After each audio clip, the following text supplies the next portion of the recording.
This is our assembled chicken pot pie. It has the stew with the chicken and all the vegetables in it. We made a roux, which became a sauce, nice and thick.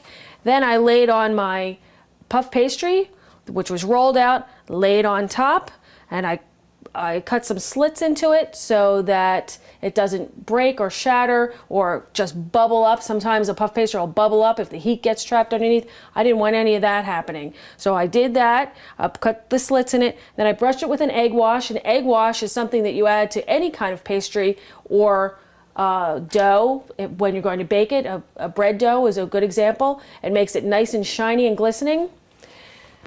My oven has been preheated to 350 degrees. I'm going to take it, slide it right in, uncovered for sure. Close that up.